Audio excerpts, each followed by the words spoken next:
Hi, I'm Derrick Jensen. This is Resistance Radio on the Progressive Radio Network. My guest today is Miyoko Sakashita.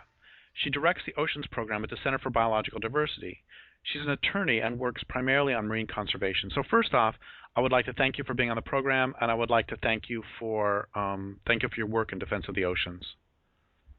Well, thanks, Derrick. Thanks for having me. So can you give people sort of, and we live on a planet that's what, 2/3, 3/4 water, and I mean the oceans are obviously hugely important to the planet. I know some people call this a water planet, and can you tell the listeners a little bit about the state of the oceans? Yes, I would be happy to.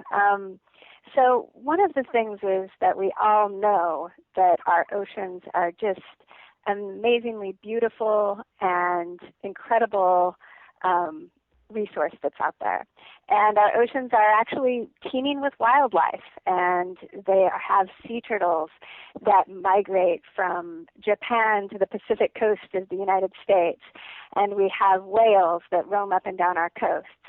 And at the same time, while we have all this rich biodiversity out in the oceans, I think it's safe to say that our oceans are really in trouble.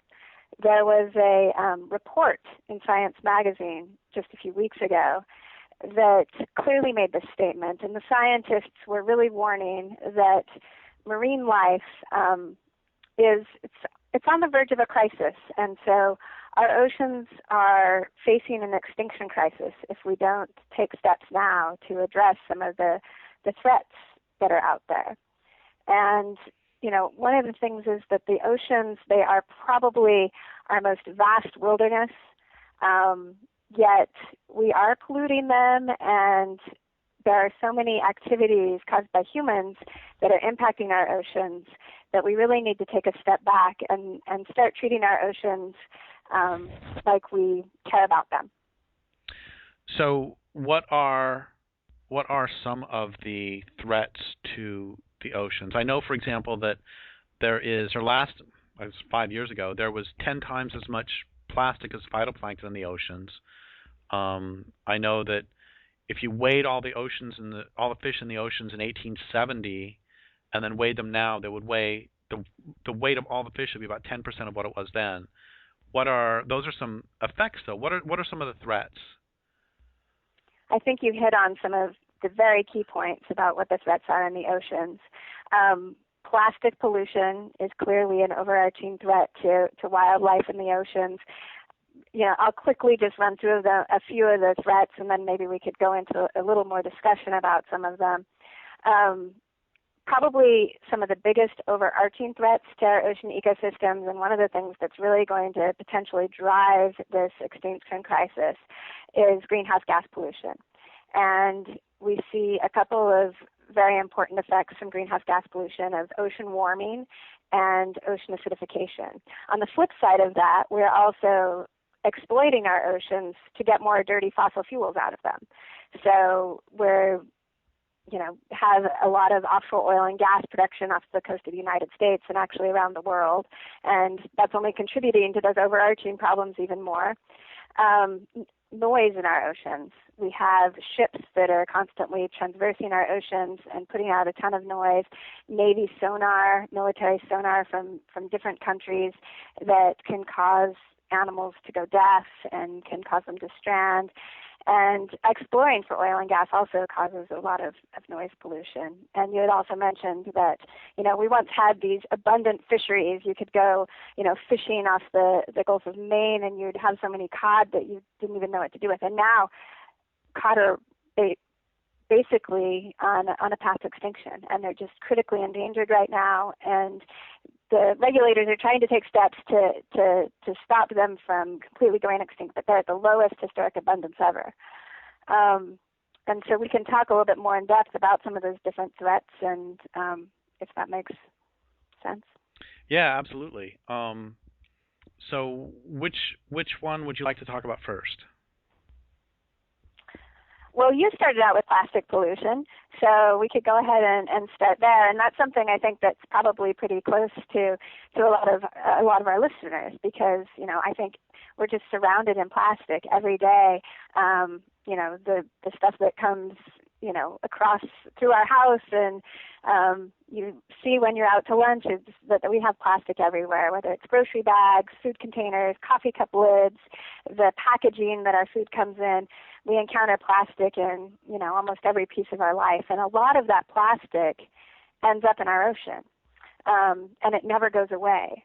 So if you take an example, you can look at the Los Angeles area alone, and they have plastic, about 10 metric tons of plastic fragments every day, about 10 million metric tons of plastic fragments are carried into the Pacific Ocean every day in the Los Angeles area. And that plastic doesn't go away. And so some of the effects of what we see from the plastic that we're using in our everyday lives is that it's really taking a heavy toll on wildlife. So you have fish in the ocean that end up ingesting plastic. Sea turtles are particularly vulnerable because they'll mistake the floating plastic bags for jellyfish, and so they actually eat them on purpose, thinking that they found some food, and it can get tangled up in their digestive system, or it can block their air passage and really cause them a lot of harm. Seabirds, they've taken examples of seabirds, and they've studied some of these seabirds in the northwestern Hawaiian Islands. And when they look at the pieces of plastic that are in the stomachs of these birds, up to 95% of the little baby albatross chicks will have plastic in their stomachs. And you also have problems of animals getting entangled up in plastic. So marine mammals, whether they're whales or Hawaiian monk seals, can end up getting caught in like old nets that have been left from fishing, or even just like the plastic wraps that kind of go around a big thing of newspaper. And I think a lot of us remember the things that go around a six-pack container, and those can entangle animals. So plastic is one of those things in our ocean that we're now having these huge floating garbage patches, and it's impossible to clean up. So what we really need to do is stem the tide of plastic into our oceans, while we're also, trying to clean up some of the beaches and some of the areas where the plastic's starting to accumulate. One of the things that we've been working on at our organization was kind of a novel use of the Superfund law. So we petitioned EPA to identify some of the islands in the northwestern Hawaiian Islands chain, which is where it's pretty close to where the Pacific garbage patch is. So a lot of the garbage ends up washing up onto shore in the northwestern Hawaiian Islands. So we asked EPA to identify those areas as a Superfund site because of the plastic endangerment to wildlife and the toxins that collect around the plastics. And so what the Superfund designation could potentially do is help contribute to cleanup and funding of the cleanup of those islands. And EPA, fortunately, really loved the idea of the petition, and they undertook an assessment and sort of took the first step of the process in possibly nominating this area for a Superfund site. And it would have been the first time that an area would be designated because of plastic pollution. But that's one step. But we also want to keep plastic from going into our oceans in the first place. So what would happen if, reasonably best case scenario, if they were declared Superfund site, and what would that mean? Does that just mean that there is then funding for repeatedly cleaning the beaches every time plastic floats up? It has a couple of possible consequences. So, yes, one is that they would have to develop a plan on how cleanup of the plastic would occur. And yeah, since it keeps showing back up, I would imagine that it would have to be a long-term plan to address the ongoing pollution that would show up on the island. And I think one of the other potentially powerful provisions of the Superfund Act is that there can be some producer liability for cleaning that up. So, I don't know the exact mechanism of how that would work, because obviously plastic is ubiquitous and has a lot of different producers. But in other pollution situations, sometimes they'll be able to, designate sort of a market share approach to it or something like that. So there might also be a possibility of holding the producers of plastic accountable for some of the cleanup. I know this is off the point, but it strikes me that, it would be really hard work to be walking along, to have to be cleaning that stuff up physically. But I think your workplace conditions, would be not bad. Walking along a Hawaiian beach, that'd be a good part of that job. I gotta go to work. Too bad. It would be actually hard work to be, picking this stuff up. But anyway, so what happens? I think that they do take volunteers out in the northwestern Hawaiian Islands for marine debris pickup. So, if you're interested, you can. Hey, maybe some listeners will do that. That's great. So let's take a piece of plastic. Somebody throws away a, styrofoam cup, or they throw away, some piece of plastic. I don't care what it is. Ping pong ball. They throw it into the ocean off of Santa Barbara, and what happens? It's what happens to the plastic once it gets to the ocean, and what eventually. Okay, it mechanically breaks down, right? It goes from its whatever size it is down to a smaller size, and then what happens? That's right. So, unless, of course, some animal chokes on it right away. But right. A lot of the plastic that's in our ocean has started to break down.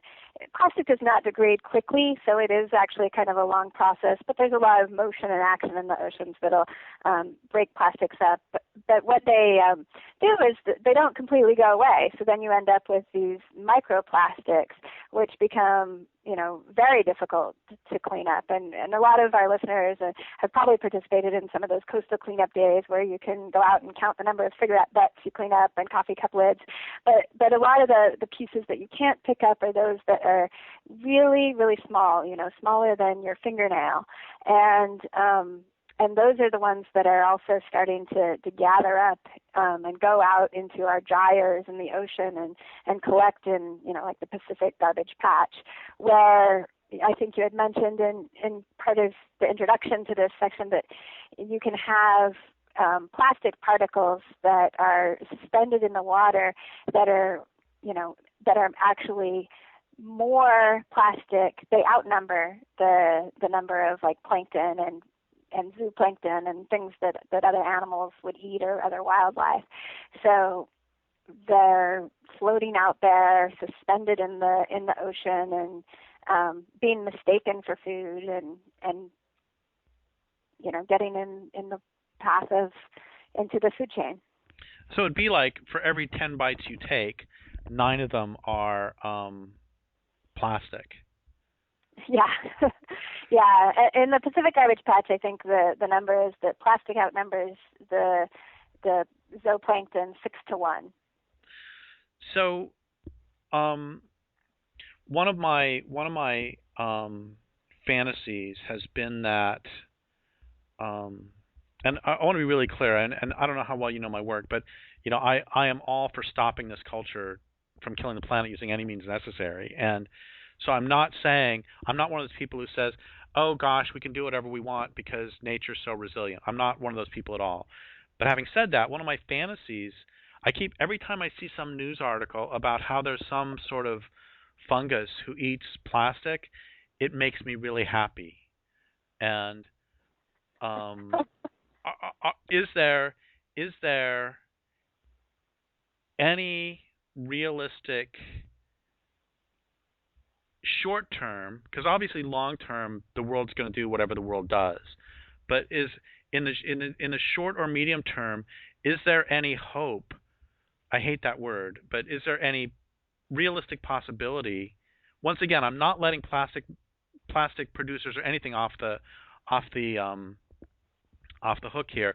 I just know, for example, that there are 450 dead zones in the ocean. We've not talked about that yet, but there's 450 dead zones in the ocean, and there's one that has disappeared. And the one that disappeared was in the Black Sea, and the reason it disappeared is because agriculture stopped in the region with the collapse of the Soviet Empire. And I just actually learned this a few weeks ago. Anyway, when the Soviet Empire collapsed, it was no longer feasible to do industrial agriculture, and with the primary insult being stopped, then the dead zone actually recovered over about 20 years. And so here's my question. If plastic production stopped, is there any chance for the ocean to get rid of it on its own? Well, I don't think that the ocean can entirely get rid of the plastic that's out there and swirling around. But right now, those garbage patches are covering a good percent of our ocean. I think it's like 40% of our ocean. But, the oceans, as you mentioned, are 2/3 of the planet. And so stopping now is a step in the right direction. And there would still be a lot more ocean. It's a spectrum, I guess. We're not to the point where the plastic is a complete disaster for wildlife yet, but we're headed in that direction. And if we can stop now, we'll save even more habitat, and there'll be less plastic to water concentration, I guess, would be the point. And I think that is a similar. The analogy that you have there, I think, is similar to our climate crisis that we're facing. And, here's something that is widespread. We have a ton of carbon dioxide pollution going into the atmosphere. We need drastic, robust steps to reduce carbon dioxide pollution, to save our oceans and to save even, ourselves from the harmful consequences of climate change.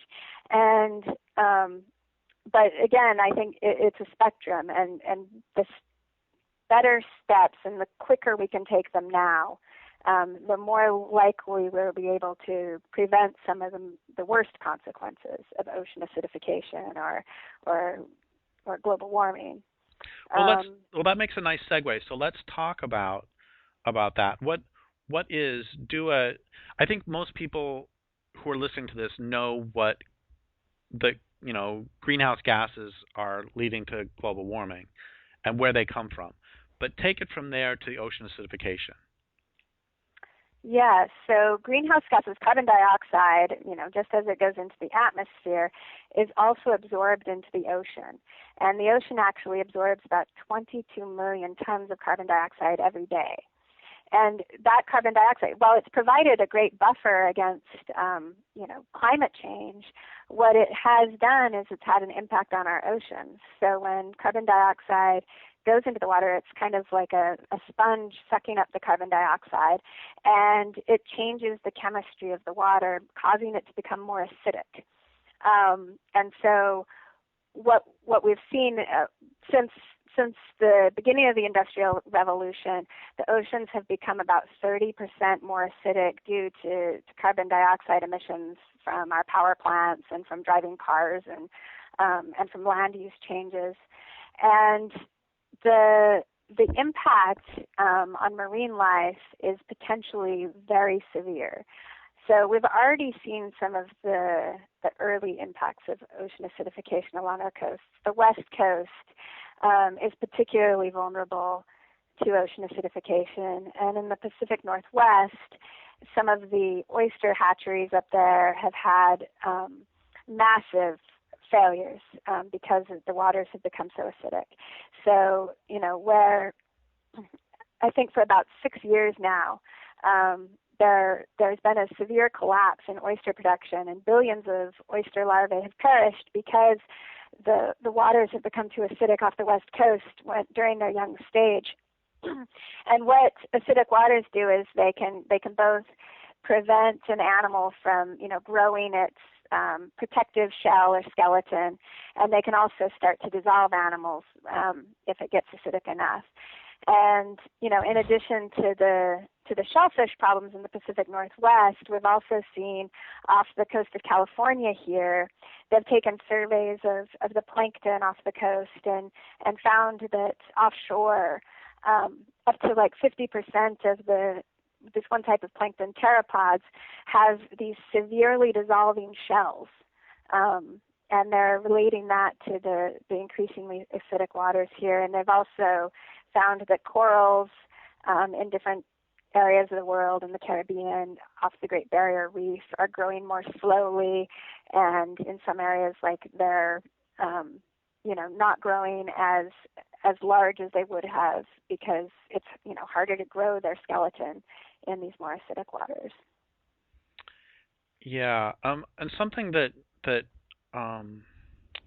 always really upsets me when I read about this. Obviously, the thing itself upsets me, but in addition, whenever I read a newspaper article about the oyster collapse or the reproductive failure, and this is true when this culture talks about any endangered species. You didn't do this. I'm not saying this about you. I'm saying this about the media in general. That they immediately jump to the commercial effects or the effects on the economy. And it makes me so angry because part of the problem is this culture's narcissism, the belief that the economy is more important than the real world. And yet when they're talking about, it scares the hell out of me that that shellfish populations are having trouble reproducing. And I don't actually care about the effects on industry. What I care about is that is incredibly terrifying for the effects on the wildlife communities in the ocean. That really scares me. Yes, I think that's a really important point. That it's absolutely not just a problem of the shellfish industry, but this is a problem with our entire marine ecosystem, right? Because if you're dissolving the plankton that are at the base.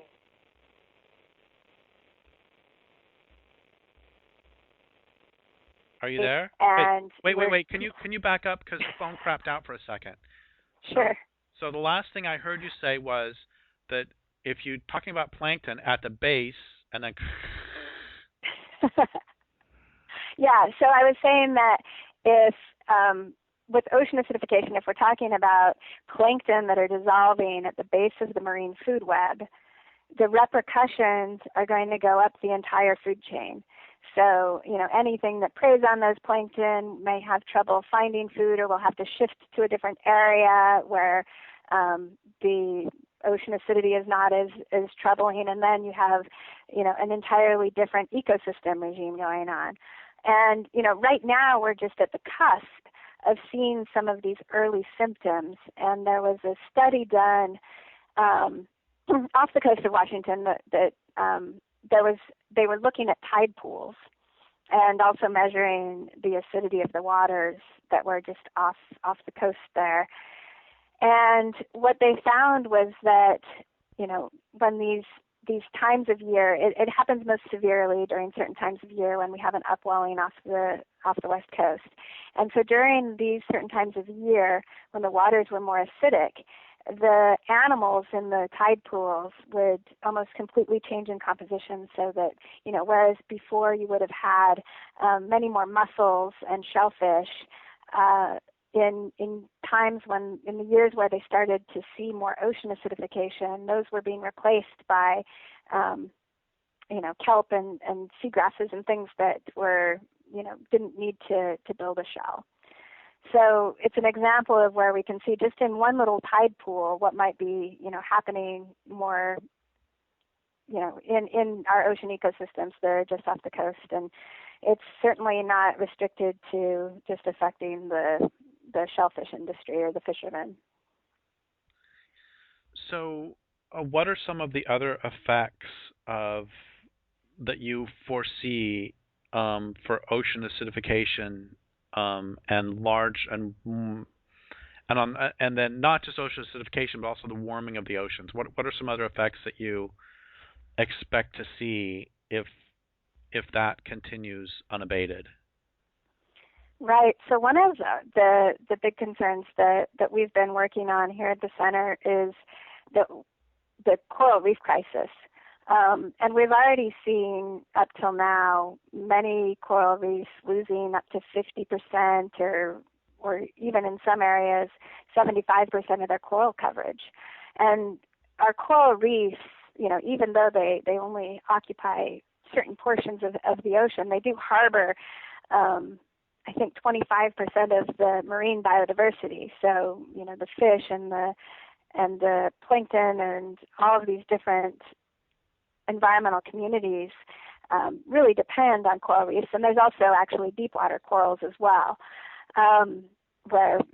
that are fish nurseries and places where fish forage, even in cold waters. So with our corals that are already under threat from increasingly severe bleaching from warming waters, now also facing the threat of ocean acidification,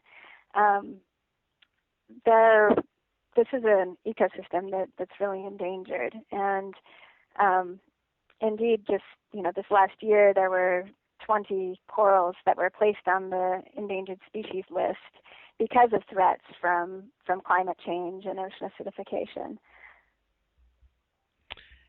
And also, I want to just mention that corals are bases of larger communities, but they also can be, as well as serving as homes for other species, they themselves can be incredibly long-living beings. That there's there's a coral off of Hawaii who is more than 4,000 years old. I mean, some coral can live an incredibly long time. I just learned it this last year. That's why I had to say it. Coral are just. Or here's another thing. I just want to mention this because I think it's so cool. Working on the oceans, you know about RAS, right? And the cleaning stations. Do you know about them? No. Okay, RAS, WRASSE. It's a fish. There's also these little shrimp called cleaner shrimp, and they live in corals. Oh, yeah. And they have what are called cleaning stations where fish of different species, including predator and prey, will line up outside their home and wait to have their teeth cleaned, and to be cleaned all over, to get basically a whole. I guess you can't call them a manicure since they don't have hands, but they'll clean off their gills, they'll clean off broken scales, and it's just there are these incredibly complex and wondrous communities down there of all these different species who interact. It's just the more I learn about the real world, the more extraordinary I think it is, and the more horrific the destruction is. Yeah, I like that story. I actually think now that you mentioned that, I think I've read a children's story about the cleaner ship that clean up fish. That's a nice point. I think one of the you had mentioned, what are some of the other effects we'll see of ocean acidification, and something that's been found out more recently is also that it increases the occurrence of harmful algal blooms, or the toxicity of harmful algal blooms. So these are the same types of red tides that have been linked to marine mammals that can come up to shore and are sick and dying, and even sometimes cause paralytic shellfish poisoning in people. And what they found is that under future levels of ocean acidification, these red tides will be, 4 to 5 times more toxic than they currently are. And we're already starting to see a lot more occurrence of harmful algal blooms down in Southern California. And so this is something, I think we could anticipate will be increasing and could potentially even affect our, human communities that like to spend time in the ocean or eat shellfish. So we've talked about, and thank you for saying that, and we've talked about plastics and ocean acidification, and we were about 2/3 of the way through our time, and there's still overfishing, and if you want to talk about dead zones. But before we go there, excuse me, something I'd like to ask is, so are you, I'm known for loving for how much I love the salmon. I just mentioned the whole thing with the wrasse.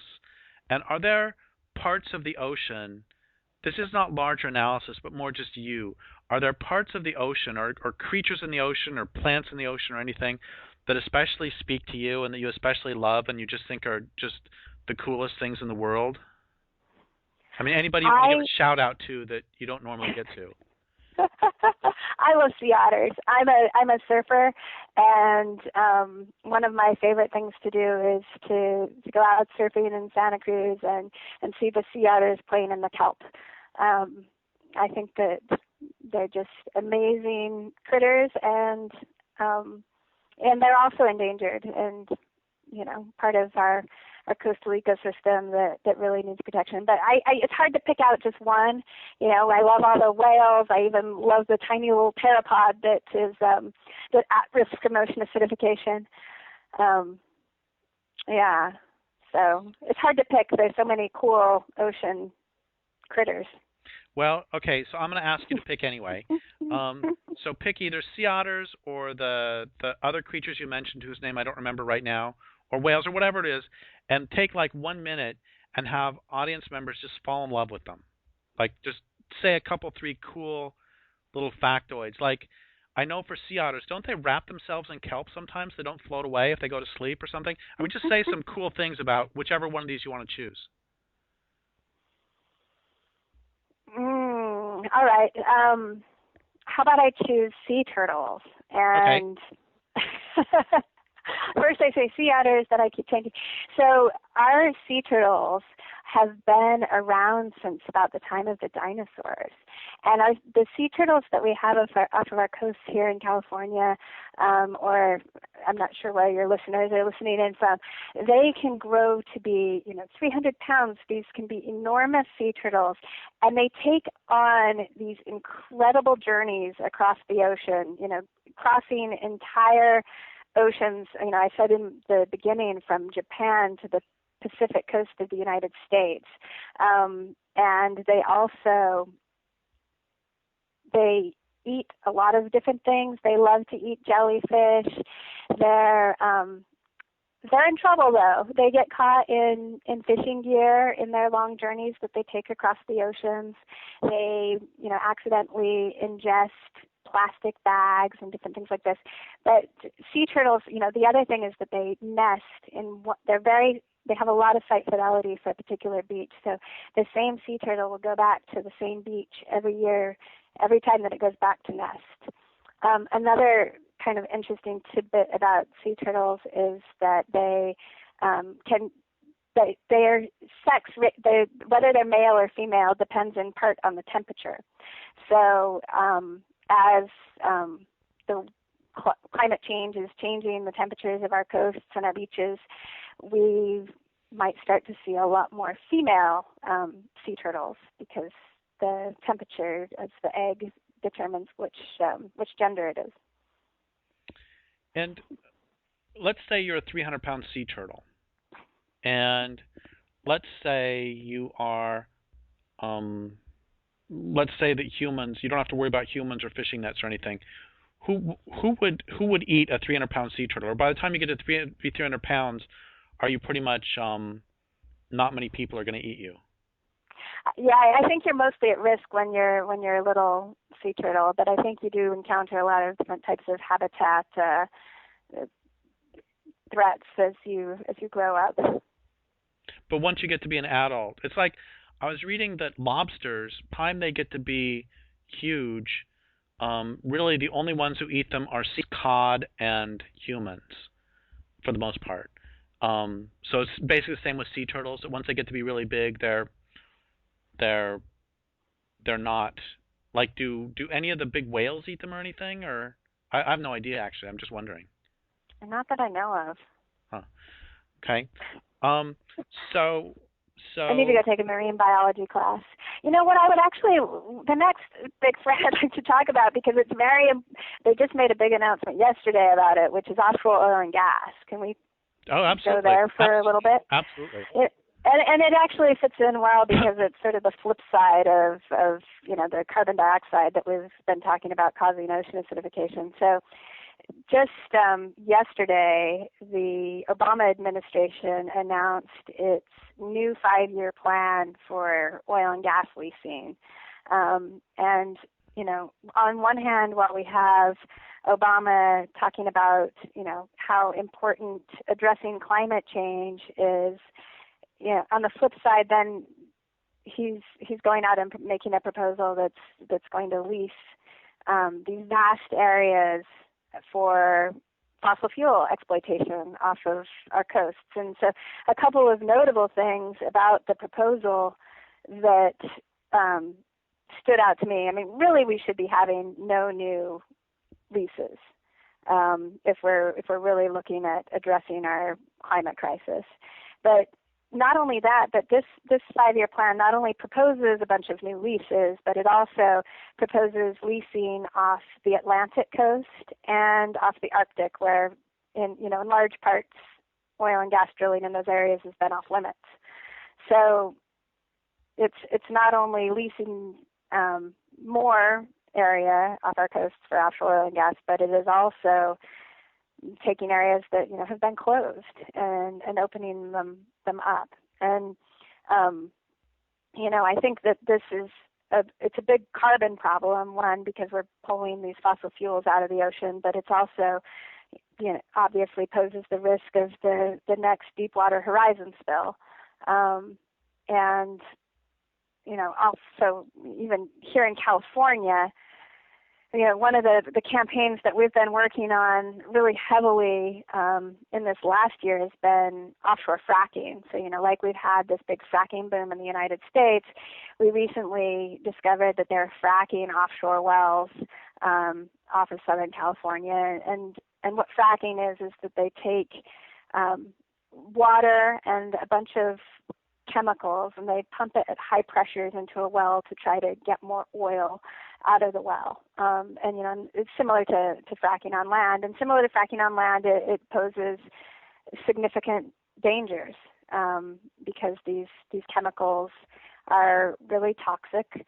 It increases the risk of an oil spill, and it increases water and air pollution around these areas. So, as I said before, I'm a surfer, so just the thought of going out and surfing in waters that have fracking chemicals in them is pretty concerning. But then there's also, all that wildlife that has to live out there all the time, and is at risk from our oil and gas development off many of our coasts. Well, I don't know. I mean, drilling with toxic chemicals in circumstances that make recovery from a disaster especially difficult, I just don't know what could possibly go wrong. One of the best lines I've ever heard came from someone right after Bhopal, which was that one of the people who had been injured said that no one should be allowed to make a toxin for which there is no antidote. And I just think that's the best line. And this is something that we all are supposed to learn as children, is you never make a mess that you can't clean up. And this applies to everything we're talking about, whether it's the global warming, the plastics. It's just, this whole thing is so completely insane. So we have probably 7 or 8 minutes. So can we do a 3-minute version of overfishing? Sure. Yes. What do you want to talk about on overfishing? It's certainly a problem. There's a lot of destructive fishing gear out there. They use these mile-long nets that can that drift out there at sea overnight and catch a lot of marine mammals and other animals. And then just that as our industrial fishing has gotten more efficient, we're just pulling more fish and marine life out of our oceans to the point where many fish species are kind of on the brink of extinction, like bluefin tuna or cod. And one of the things that kills me about this is that the world's commercial fishing fleets are subsidized by governments to a greater value than the entire value of their catch through tax abatement or whatever. So what this means in effect is the public is actually paying these commercial fleets to destroy the oceans. We'd all be better off if they just gave them the same amount of money and told them to stay at home in their underpants and watch The Price is Right. It's just, this is one of the things that, and I learned this like 15 years ago, and it's one of those things where I've never been the same since, because I can't wrap my mind around the fact, first off, that the oceans are so big and they are being vacuumed, and at the same time, it doesn't even make any economic sense. None of it makes any sense on any level. And especially with what you said. Can you talk a little bit more? I've not heard enough people talk about this. The modernization of the commercial fishing fleets and the use of like sonar and everything to find schools of fish, which makes it. So can you talk about how the increased efficiency of commercial fishing fleets has been incredibly harmful? Yeah, I suppose I think you covered it pretty well. Actually, it's really just that as fishing has gotten more efficient and as the technology and gear is getting better, and you can locate where the fish are and all hone in around them, it makes it easier to deplete a fishery more rapidly.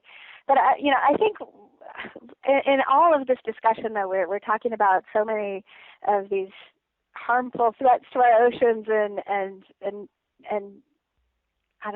negative things. But I want to point out that there are some important positive steps that are moving forward too. An example in the fisheries context is there's this just gillnet fishery off of Southern California that was catching sperm whales, and we were able to get an emergency regulation put in place that during the certain times of certain areas where the whales are more prevalent, they can't operate that fishery. So that there are positive steps that can be taken. And another really positive step is even reaches beyond our own waters.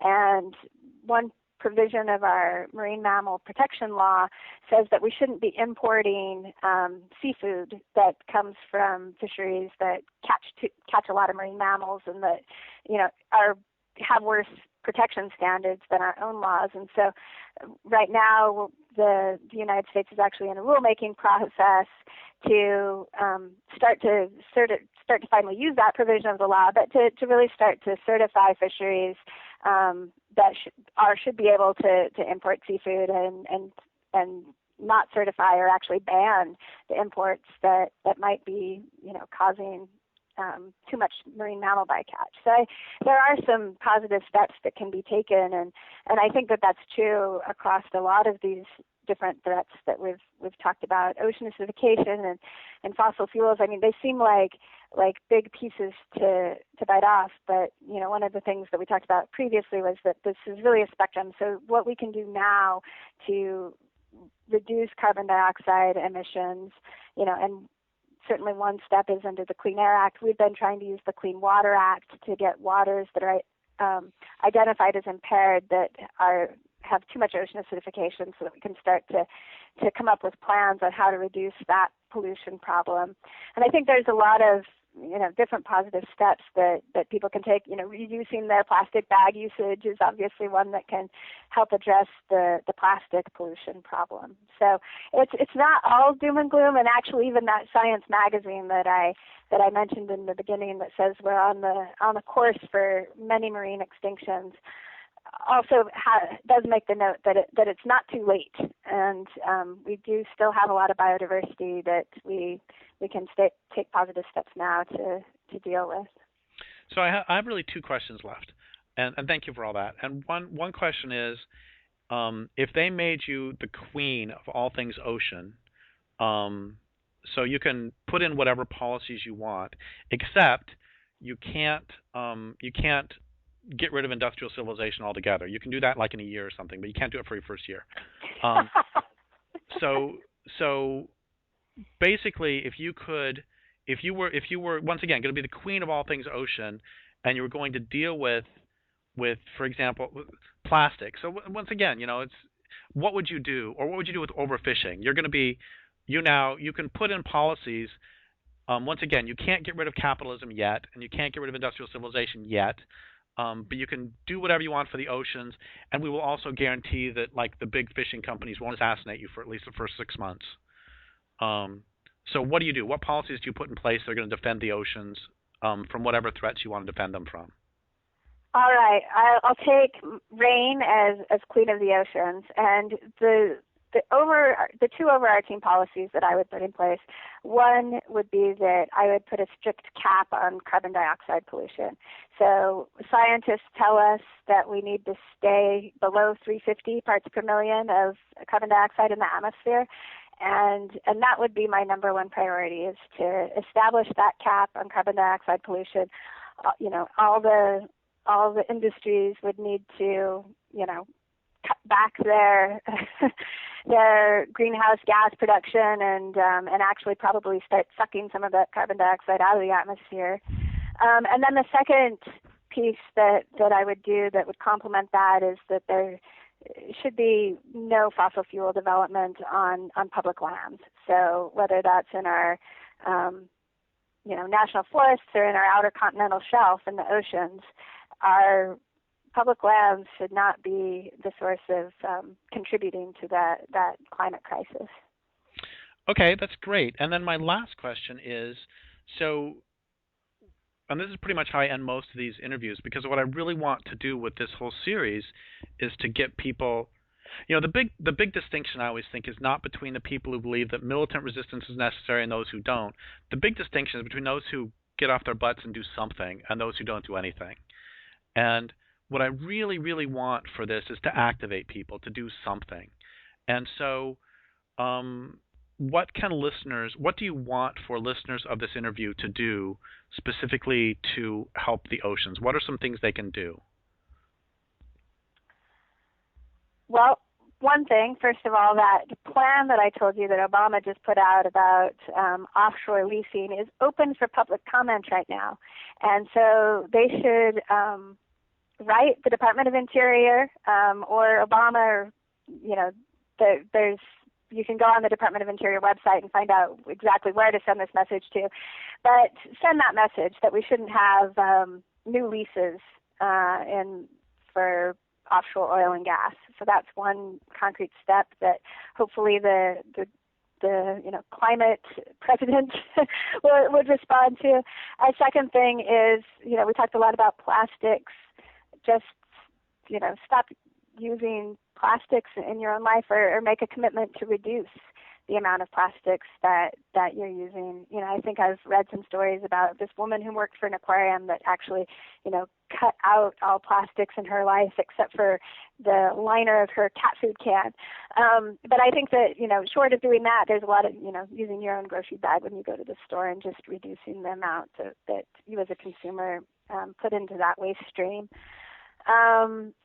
A third thing is, get out there, ride your bike, reduce your carbon dioxide emissions yourself, and also be a citizen scientist. Go out to your oceans and help observe what some of the impacts we're having on the oceans are, and enjoy them and love them, because they, I think that's what can really motivate some change to protect our oceans. I just, one more question occurred to me, which is, what do you think that sea turtles or sea otters would do if they could take on human manifestation to protect the oceans? And if you don't have an answer to this right now, then we'll just have to do another interview some other time and answer it. But what do you think they would do? Well, so, probably because you're talking to a lawyer here, but I think they would file a lawsuit against the government for causing all these problems in their habitat. And that's partly why I decided to become an environmental attorney, was that so I could represent cool clients like sea otters and sea turtles, and hopefully bring the cases and the public policy change through those means for them on their behalf. Well, that's a great answer. Thank you. And I would like to thank listeners for listening. Thank you for being on the program. Thank you for letting me interview you. And my guest today has been Miyoko Sakashita. This is Derrick Jensen for Resistance Radio on the Progressive Radio Network.